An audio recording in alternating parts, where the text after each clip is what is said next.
Okay, so now we're going to set up our backups, and to do that, we're going to use a plugin called Backup Buddy. Now, I've already gone in and installed it from WP Toolkit because it takes a little longer to install, and I didn't want you staring at a blank screen for minutes. So I've gone in and installed it, but again, the procedure is the same as iTheme Security.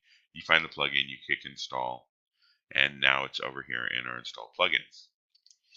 Now, the reason we're using Backup Buddy is Backup Buddy allows us to do automated backups, so I don't have to manually handle the backups. Backup Buddy also lets me back up to a remote destination.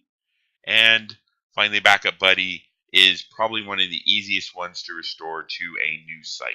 So if you're trying to do a restoration to a new host, you're trying to clone a website, anything like that, Backup Buddy is probably one of the easiest to do.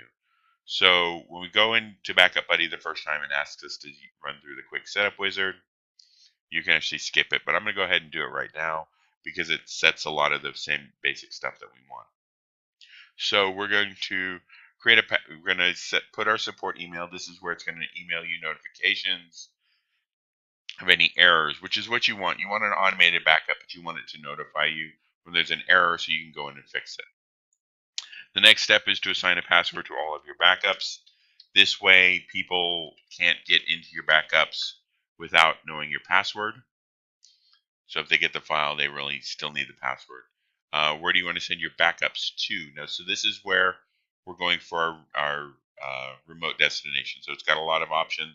It's got Amazon S3. You'll see you to do your Amazon S3. You put in your access key. You give it the bucket name. You pick what region your bucket is in.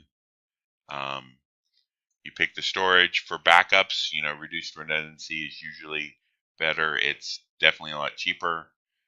You'll notice really the difference is this has a lot more nines after it, so that means it's much less likely to disappear completely, but it's not a huge difference in backups.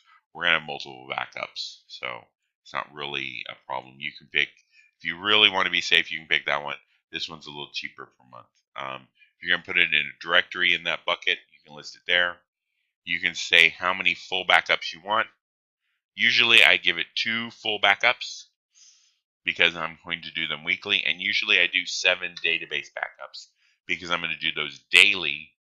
And the database backup is included in the full backup. So I'll have at least a week's worth. So how does this work out? So when we're looking at backups, full backup is all the files and everything. If I need to restore this blog to a totally different site, I need a full backup. Database backups, think of database as your content. This is where your pages and posts go. This is, so if you add a post and you lose your WordPress site, you have to restore from a backup.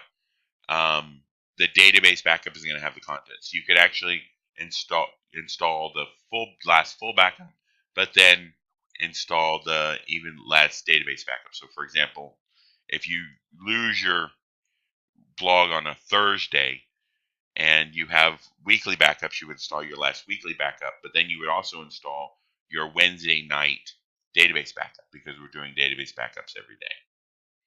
So you set your limits, and then it's going to erase the older ones because you're paying for storage. So you don't want to store a blog from 2 years ago because it's not really going to have anything useful on it anymore.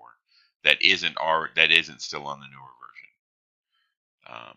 So you put all the settings in, you click test, and then you add your destination, and it's something you can go.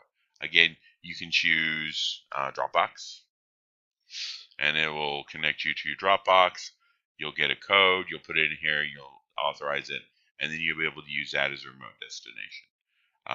You can do FTP even, so if you have an FTP server somewhere else, again, the idea of this remote destination is to have it somewhere other than where your hosting is. So you wouldn't want to do an FTP to the exact same hosting account because you want it separate from your existing hosting account. Google Drive, again, it'll walk you through all the steps you need to set up your Google Drive. if you want to save it there. And then all these other options. I'm going to pick local storage for now because this is a test blog and I don't need to really worry about backups because there's not going to be any real content on here. But if you're setting up, you're going to want to pick one of these remote destinations. If you don't have one of these options, I recommend getting an Amazon S3 account. It's very inexpensive for bandwidth storage and these types of things. It's very useful.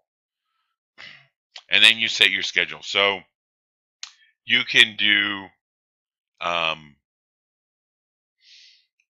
you can pick one of these and they're generally pretty good. I usually go with the Active Blogger with a weekly complete backup and a daily database backup again. That way, you know, I have a minimal amount of data loss if I have to do a restoration. And then I have the settings so it only saves about a week's worth, 2 weeks tops worth of data. So I can go back a little ways. If I find my site's been hacked for a week, then hopefully I'll know before then, but I can get back some of my data. So that's usually the schedule I pick. And then I save the settings. And so it's my password manager. So we can actually see, you can go in here, and if you want to do a backup, manual backup, you can do it right here.